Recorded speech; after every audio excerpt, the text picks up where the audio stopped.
عليكم، شخباركم؟ ان شاء الله تكونوا كلكم بخير وعلى خير في احسن الاحوال.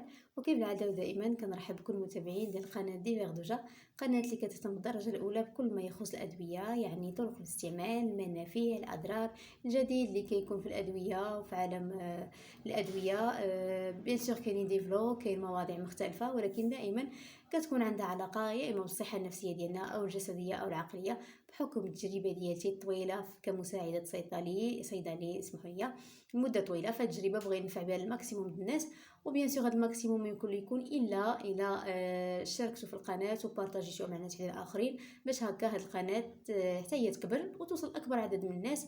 ولان كنشوف انا بزاف الناس كيبغيو معلومات على الادويه وما كيلقاوش احيانا لا فارماسي حداهم، او ما كياخذوش معلومه موسعه من لا فارماسي اللي قريبه منهم، او ممكن يحتاجوها في الليل او في اي وقيته.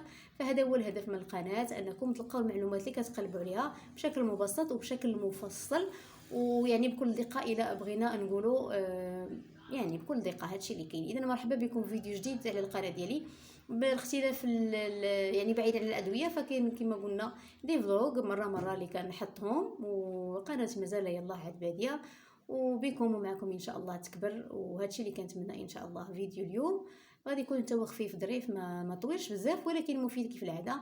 غنعرفكم به على بعض الادويه اللي بزاف الناس ما كيعرفوهاش من طبيعه الحال، وهذا هو الهدف كما قلنا. الادويه، الموضوع اليوم هو عنده علاقه ببعض الامراض اللي كتبان في فصل الشتاء، وباش ما نطولش كما قلت، فعندها علاقه بالالتهابات ديال الحلق وبالكحبه اللي كتكون ناشفه عند بزاف الناس. كاين الناس اللي كتكون في الكحبه في الاول عندهم صدرهم عامر، ولكن من بعد ما كيتشافاو كتبقى عندهم ديك الكحه ناشفه. اولا الناس اللي عندهم التهاب ديال الحلق اولا البلعوم. بزاف الادويه كده بسيطه وزوينه. وكاينين الناس اللي ما كيبغيوش مثلا ياخذوا لي سيرو، وما كيبغيوش شي حاجه اللي كيبغيو ياخذوها معاهم دائما، مثلا كيهزوها معاهم في الخدمه اولا خارجين، اولا فكيبغيو شي حاجه اللي كتسولاجيهم يعني سور بلاص، اولا ملي كيكونوا خارجين للدار.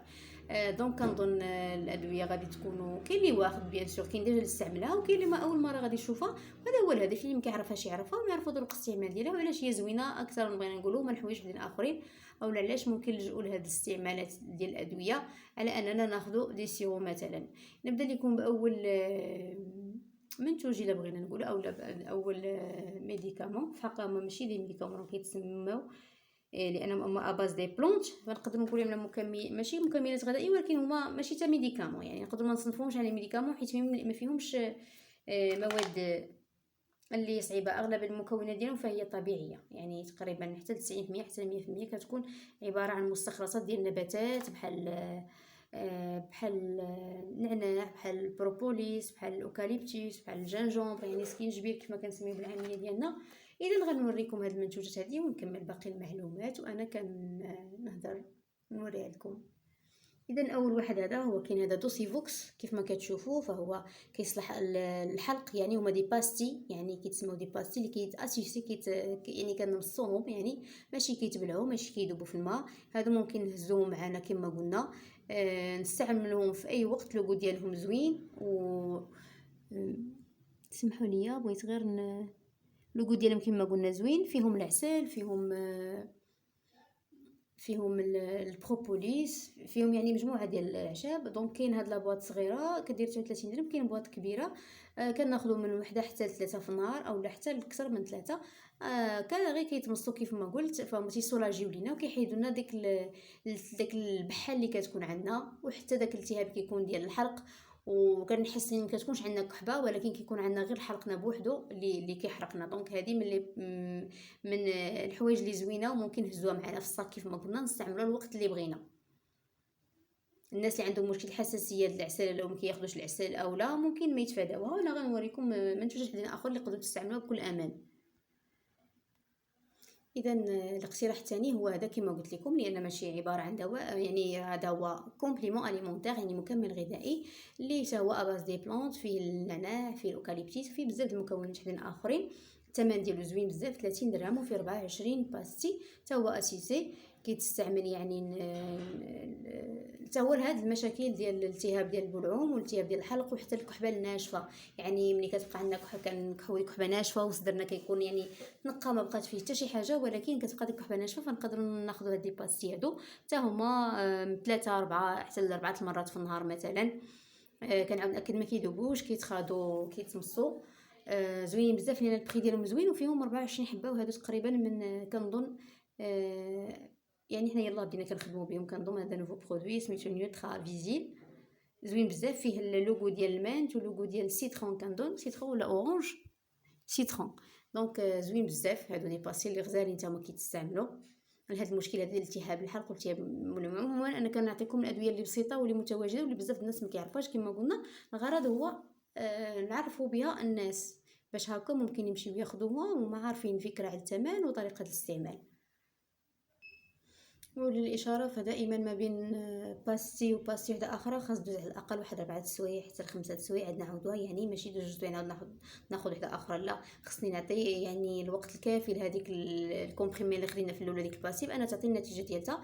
كناخذهم ا ديستونس على الماكله، يعني ماشي سواء نكون ديجا كليت بشي ساعه او لا هكا، يعني باش نستافد من المواد اللي فيهم والمفعول ديالهم ناخذو مزيان، سواء يعني قبل من الماكله، يعني قبل ما ناكل، لانه ما عندهم حتى شيء في يعني اللي على المعده ولا ما يحرقوا لا في المعده لا والو. المهم دائما بعاد على الماكله، ماشي غير ناخذهم وناكلوا فوق منهم، وماشي نكون يلا كلينا وناخذهم، دائما بعدهم كما قلنا باش نستافدوا من هذاك المفعول ديال لي بلونط اللي كاينين فيهم.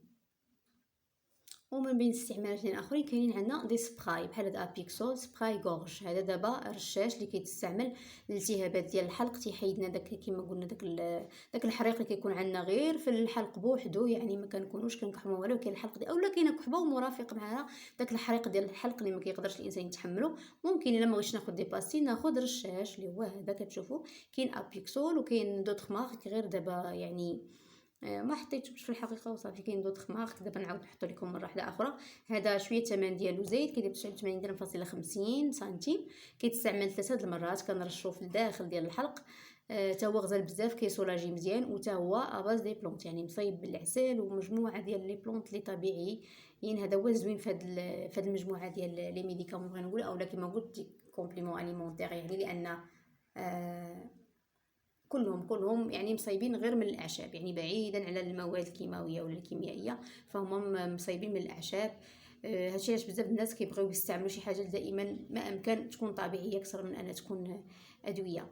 كان دابا هذا هو فيديو اليوم خفيف ظريف، نتمنى انكم استفدتوا منه، عجبكم بارطاجيو مع ناس اخرين وحتى بقناه باش هكا يعرفوها كما قلنا الماكسيموم الناس. نتمنى تكونوا استفدتوا معايا وخديتوا معلومات اللي تفيدكم نتوما وتفيد ناس اخرين.